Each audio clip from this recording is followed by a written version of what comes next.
Good afternoon, everybody. Welcome to our MCAT Q&A webinar. My name is Leslie Ward, and I am the Senior Specialist for MCAT Outreach and Communications. And so today we are going to answer your questions that refer back to topics that were in a newsletter we sent out a couple weeks ago.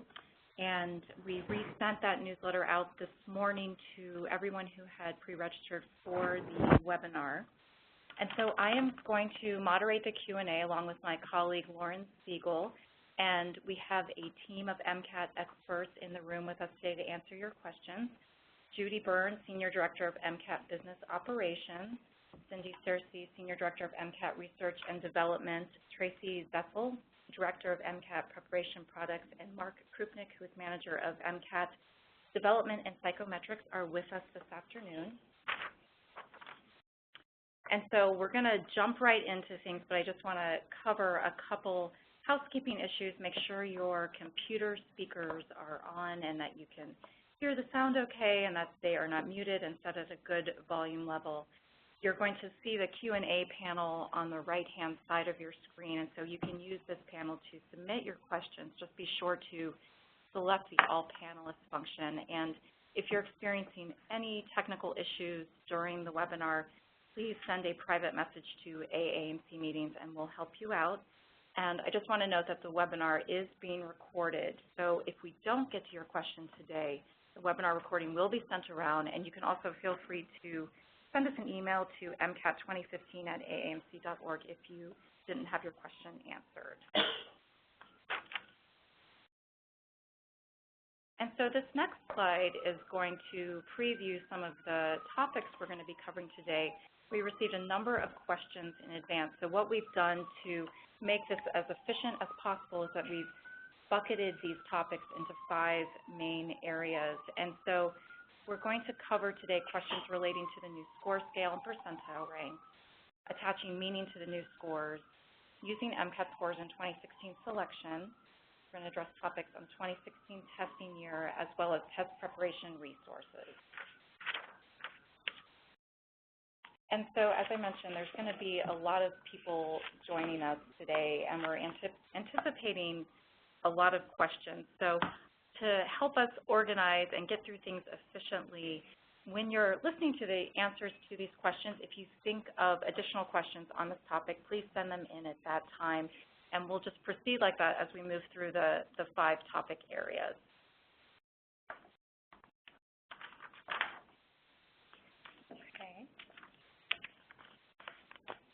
And so with that, we're going to move on to our first question, which is, can you tell us more information about the new score scales and percentiles? What can we expect going forward? And Mark Krupnick is going to answer this one for us.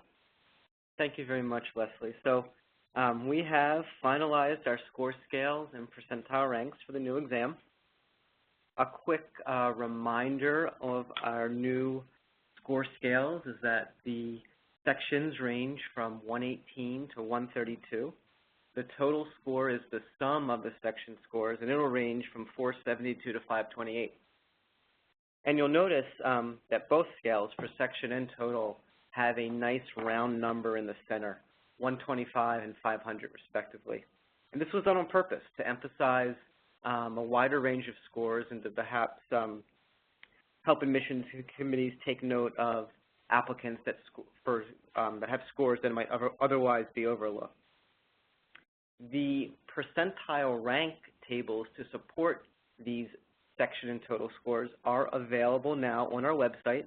In the newsletter that you recently received, there is a link to those percentile ranks, and that was a popular question that we got ahead of time. So all of that information is available to you.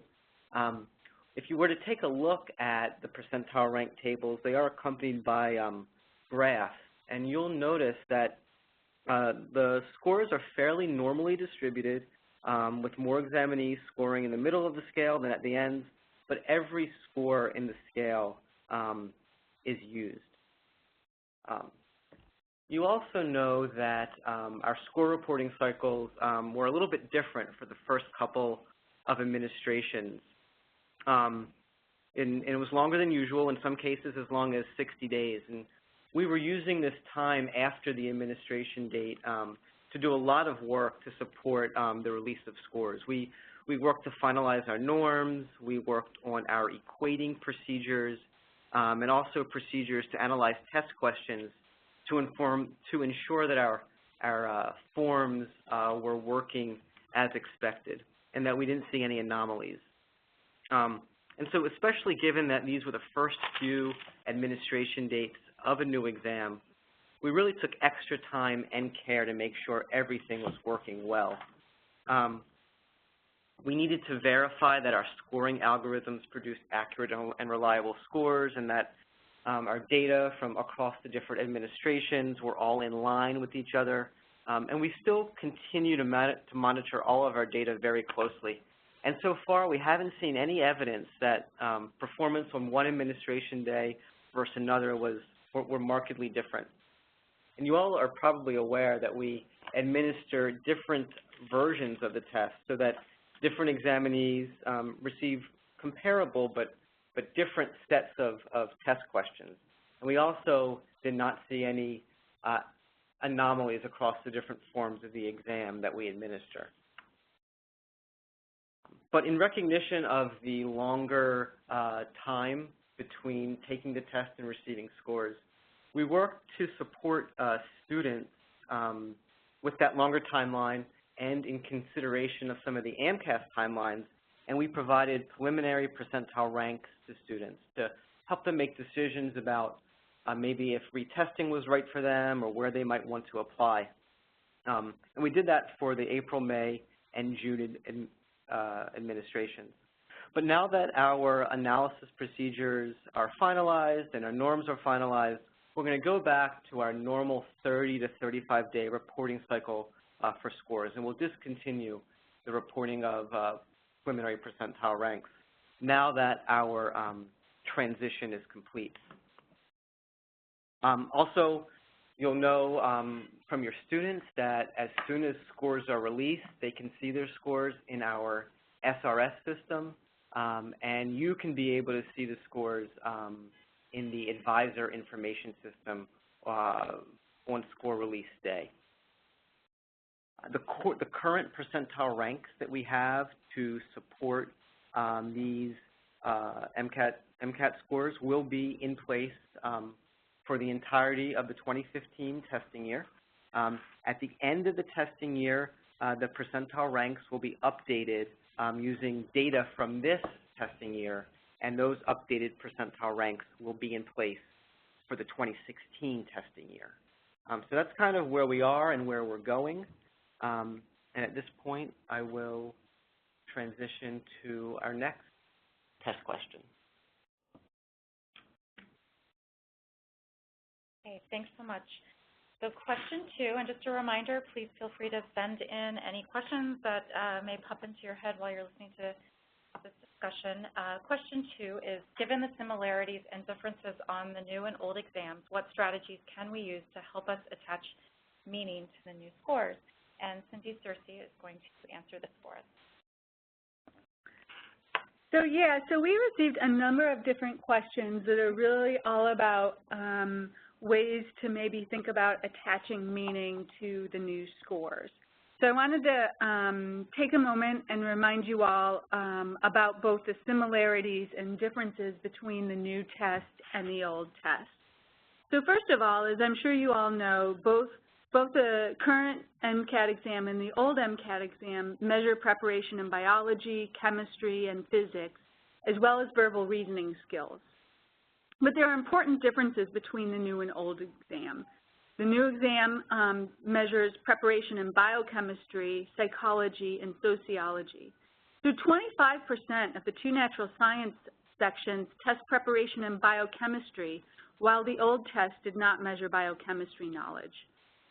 In addition, while both tests measure verbal reasoning, the new test focuses on passages in the humanities and social sciences only. So passages in the natural sciences and technology that were included on the old exam have been eliminated. And in addition to differences in content, the emphasis on reasoning skills is also different. So the new test asks examinees to work with their knowledge differently, to solve problems, many that require thinking about research designs or interpreting and drawing conclusions from data. So in this landscape where there are some similarities, but a number of important differences between the new and the old MCAT exams, it's really not going to be possible to directly compare new and old scores. So it's not possible to conclude, for example, that someone at the 75th percentile on the old exam shows the same knowledge and skills as someone on the 75th percentile of the new exam. And really, if you think about it, the old test is silent about preparation and skills that are tested on a new exam only, like biochemistry, psychology, and sociology. So these differences between the old and the new test prompted us to develop new scoring scales. And really, these new scoring scales and scores are designed to help ensure that people don't see the old and new scores as interchangeable and misinterpret them. These differences also caused us to conclude it would not be helpful, in fact, it would be misleading to create a direct crosswalk between scores on the new and old exams. It's perfectly understandable that people are looking for a crosswalk that would help them see, for example, for a score of 28 or 30 on the old test, what's the corresponding score on the new test that would mean the same thing? But that meaning doesn't exist. That correspondence doesn't exist. A score of 28 on the old exam says nothing about how an examinee did in biochemistry, psychology, or sociology content. Similarly, a score of 500 on the new exam can't be compared to scores on the old exam because it tests things that weren't tested on the old exam. So we got some other related questions about, well, even if they can't be directly compared in a crosswalk way, do we expect there to be correlations or similarities between performance on the old and the new test? And so I think that it's reasonable to think that there will be some similarity in performance. And we can start with the easiest case, which is the critical analysis and reasoning section compared to the old verbal reasoning section. So the critical analysis and reasoning section is really the next generation of verbal reasoning. It tests the ability to process and evaluate information provided in text. And so really did the old verbal reasoning section. So we think it's likely that performance on the verbal reasoning section of the old data will be correlated with performance on the critical analysis and reasoning section of the new test. You can ask the same questions about the two natural sciences sections, and remember that both of those sections from the old and new, they test content from biology and chemistry and physics, but the biochemistry is new, and the emphasis on working with data and research designs is more heavily emphasized on the new test. So while there's some natural counterparts on the two, the differences are a little bit bigger than thinking about verbal reasoning and critical analysis and reasoning section. And you all know there's no precursor to this psychological, social, and biological foundations of behavior section. So the next set of related questions are really if you can't directly compare them and there's no crosswalk, then what information can help attach meaning to the new scores since they can't be directly compared? And especially in this first year, we've been recommending to you all and also to admissions officers that an important source of information about making sense of the new scores is looking at the percentile ranks that Mark talked about a couple of minutes ago. So just as a reminder, those percentiles for the new exam, they're on our website. And also, right side by side are access to tables of percentile ranks from the old exam. So you can really start to look at the two exams and think about those scores.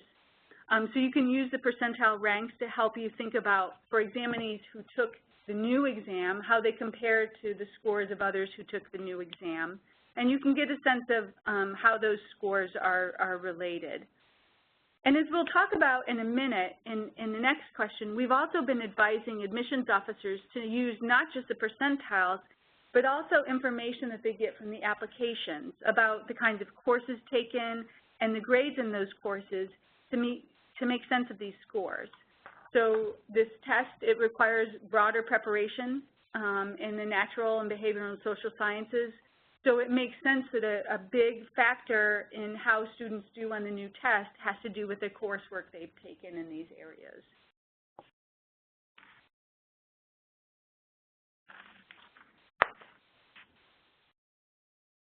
Okay, thanks, Cindy. And so building off that question, question 3 is how will admissions officers use MCAT scores in 2016 selection? And Cindy is going to carry us through this discussion. Sure.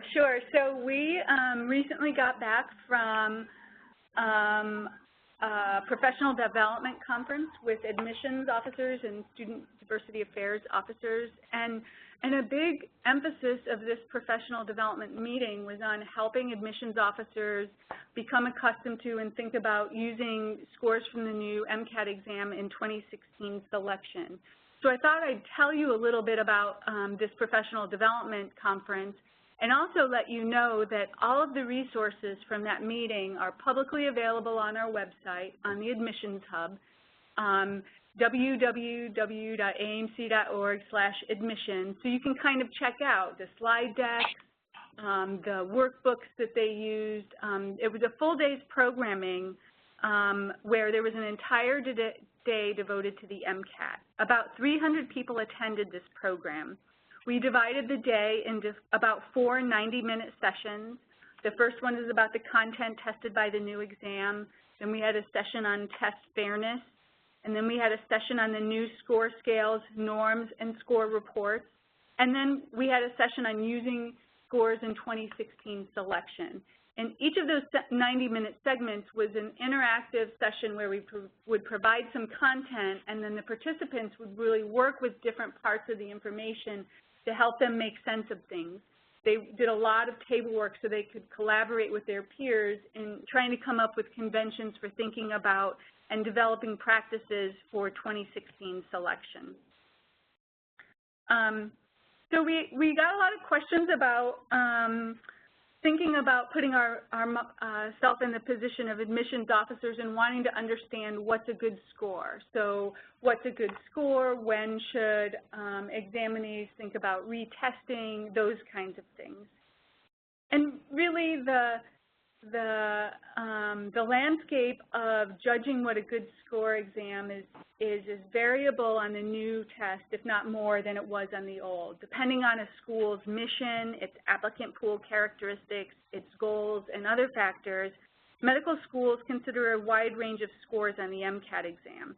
And it's just like they do for the current exam. So there isn't really a single answer about what will be, what kind of score will be competitive. At the Professional Development Conference, schools talked about a lot of different strategies for thinking about scores in 2016 selection, and one specific topic they focused on was how, for schools that use thresholds to screen for secondaries or to invite for interviews, how are they going to think about scores on the new MCAT exam? So I'm going to give you an example that was talked about at this meeting to help you see the kinds of discussions that medical schools are having. So one admissions officer kind of volunteered to tell a story about how she was working with her committee, and her committee uses thresholds to invite applicants to submit secondary applications. And at their school, on the old exam, that threshold is 24. And so a 24 is using the most recent percentile ranks at the 43rd percentile. So what her committee decided to do was, on the new score scale, drop down a little bit, have a wider range of scores that they'd consider looking at. So they went 10 points lower in the percentile range and decided to set their threshold at 34. So this example given by this admissions officer at the Professional Development Conference was a launching point for the table talk where schools talked about this idea that maybe, especially in this first year of admissions, they wanted to look at a broader range of applicants with different course-taking histories and majors so that they could learn what's the right threshold on the new exam rather than just assuming it needed to be placed at the exact same place as the old exam. They felt like this more flexible way of working with the new scores in this first year would really give them the information they needed to have kind of an evidence base for setting thresholds going forward. So they talked also about how they'll be using these data and really the first set of students selected with scores from the new exam to establish conventions going forward. So they talked about taking that first entering class and really following them through to see how well their admissions decisions identified folks who would do well on the new exam. And so related to that, I wanted to make sure you all knew that the AMC is partnering with 18 medical schools to collect a variety of data from all 4 years of medical school to provide this kind of validity evidence to show how the selections decisions correlate with performance in medical school. So you can think about things like grades in the pre-clerkship courses, clerkship performance, performance on licensure exams, and those kinds of things. And you should look to our website in the years to come. These schools have signed on for 10 to 12 years of research with us to help them answer questions about the new test. Another thing that we think would be helpful in thinking about what range of scores would be considered good or competitive is to continue using MSAR as a resource. MSAR has lots and lots of data about how admissions committees work with scores from the old MCAT exam, and knowing that admissions committees are changing how they do things, I think it's still reasonable to take the range of scores that applicants who received acceptances had for a particular institution and look at those percentile ranks as a way of helping think about comparable ranges of scores on the new exam. But I just want to urge you to review this information with some caution, since schools are really rethinking about how they want to work with MCAT scores in admissions. They emphasize that MCAT scores are on one part of the puzzle, but it couldn't be separated really from thinking about the course taking and other information in the transcripts that tells them about the full picture of academic preparation.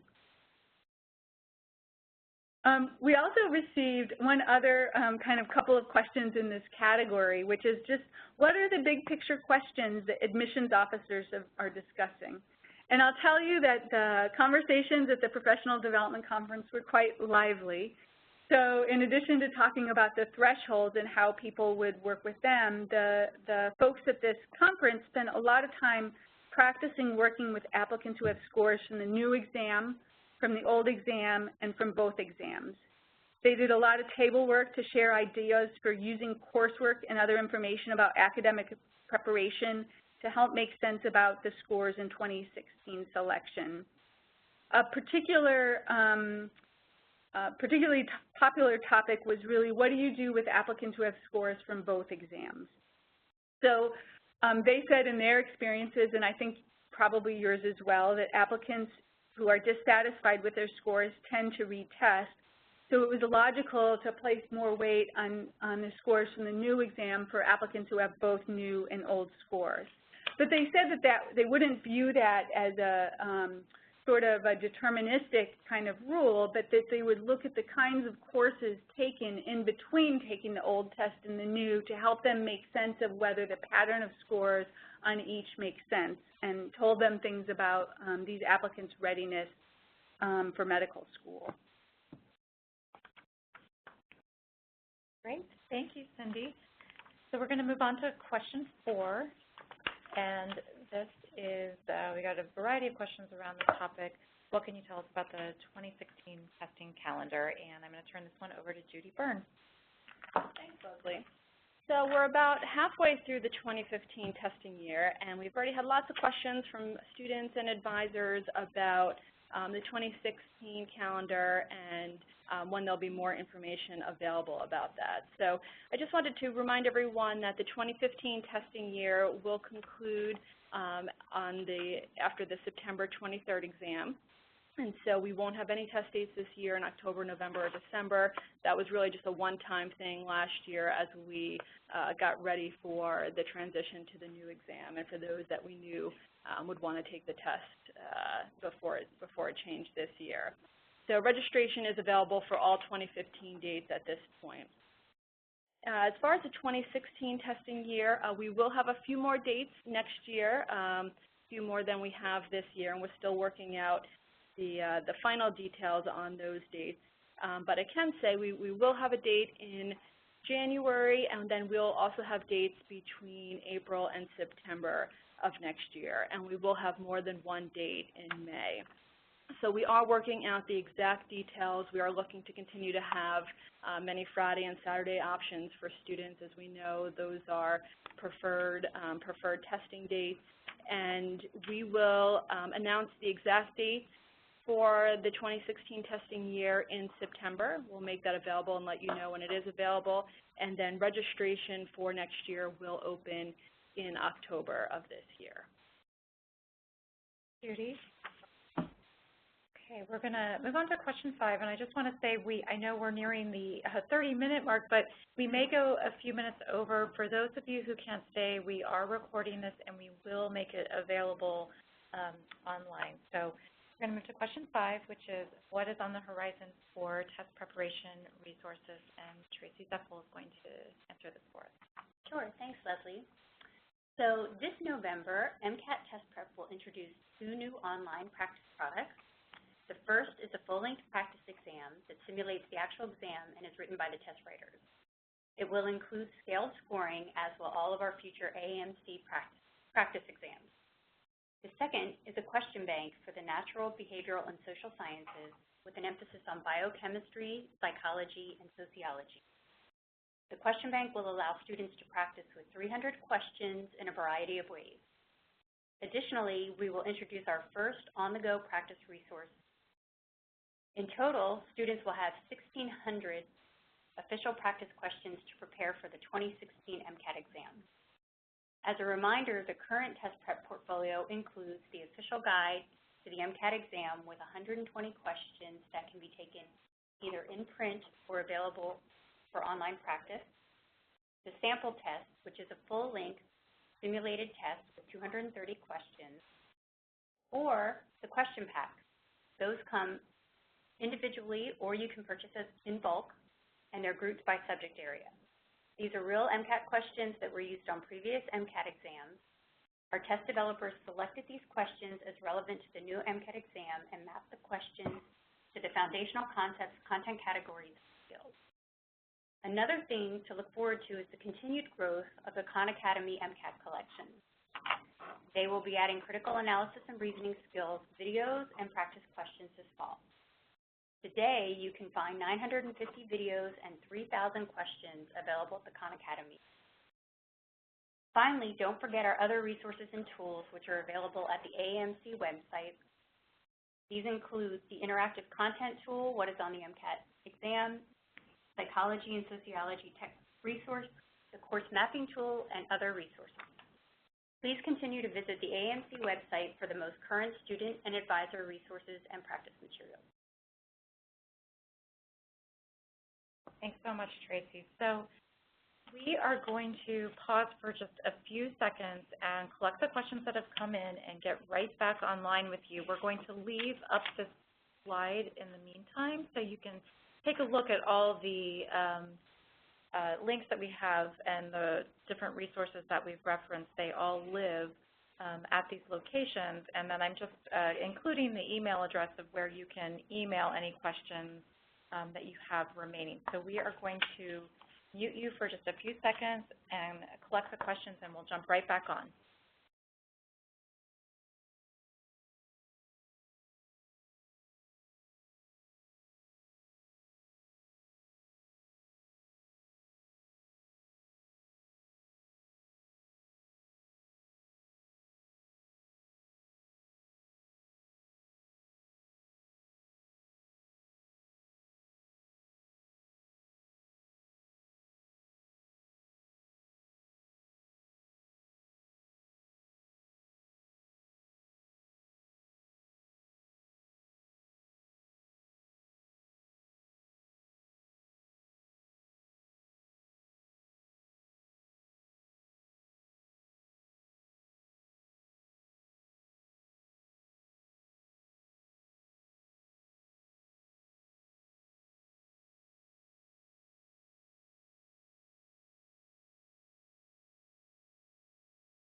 Okay, everyone, we are back, and we're going to have Tracy lead us off with a couple test prep questions that came in.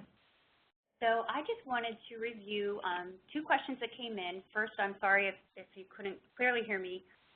We will introduce our 2 new online test prep products this November, November 2015, and one will be a full-length practice exam with scoring. That will be the first of a series of full-length practice exams. The next will be introduced next fall.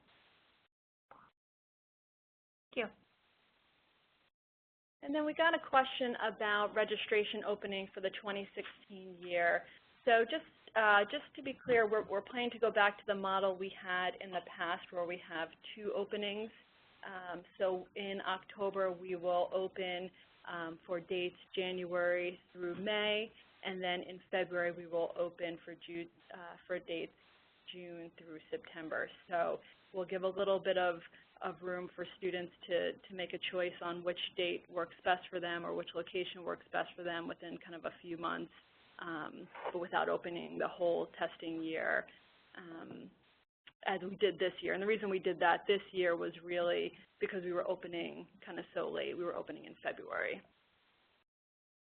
And then we also got a question about whether we'll have a March exam, and we are likely not to have a March exam, but we will have a test date very early in April. So we're trying to make sure we maximize the placement of those test dates that we have available based on kind of historical information on when we know students are looking to test. So we have been doing a lot of analysis on that.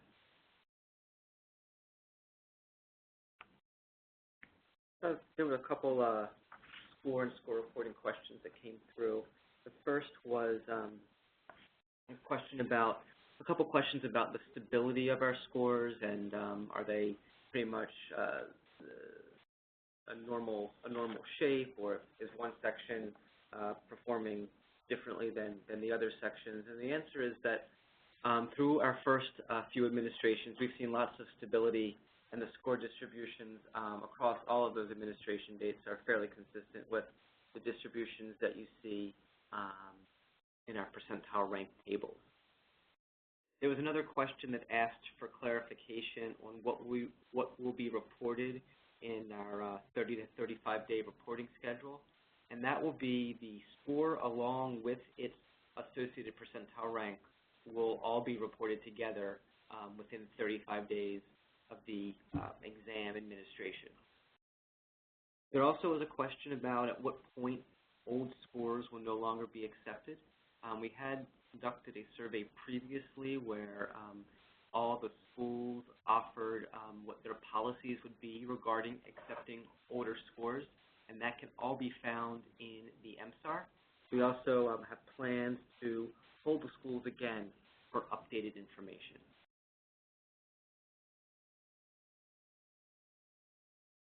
So there were a few questions about our research to examine the validity of scores from the new exam. So one had to do with the kinds of metrics that allowed us to judge whether the scores from the old MCAT exam predicted performance in medical school, and will those change with the new exam. So with the old MCAT, we have a variety of both local and national student outcomes that we used to evaluate how well scores on the test predicted performance in medical school.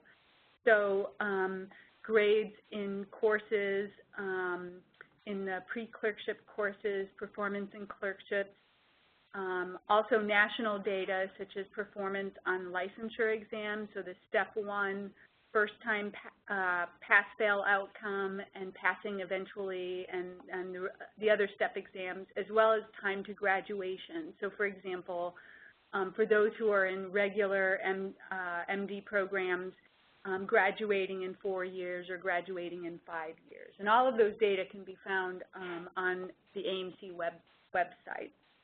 So we imagine that we're going to be looking at the same kinds of metrics for the new exam, but we also have this committee charged with kind of helping us think about whether there are other metrics of success. So I think that we still have work to do to think about the kinds of ways that we'll be evaluating scores from the new exam. And for a question about which of the 18 schools are participating in the study, that also can be found on our website. So we'll make sure in the materials we send out after the call that you have access to that. And then there were questions about whether we have conducted research on test fairness with the old or new exams. And so there's a publication in Academic Medicine from May of 2013 summarizing research on the old exam, and we'll be doing the same kinds of research to study the new exam. So all of our early research suggests that the test is not biased against examinees from different groups. So we'll be continuing to study this closely as the data sort of unfold. Thanks, Cindy. So I think that we are now running over, and we don't want to keep you any longer. And as I mentioned, we will be recording and posting the recording online. So if you have to jump off, we will be sure to send it to you. I just want to thank you for attending. And this webinar marks the close of our Q Up webinar series. But we will continue to hold our annual webinar in the fall. And so that is going to happen in September. And it will happen after the annual fall mailing goes out. And so this mailing is going to include the MCAT resources, but in addition, it'll be broadened to include other pre-med resources such as aspiring docs information on the Fee Assistance Program, and also MCAT. So again, if we didn't get to your question, please email us at mcat2015@ames.org, and we'll get back to you. Thank you so much, everyone, for your afternoon.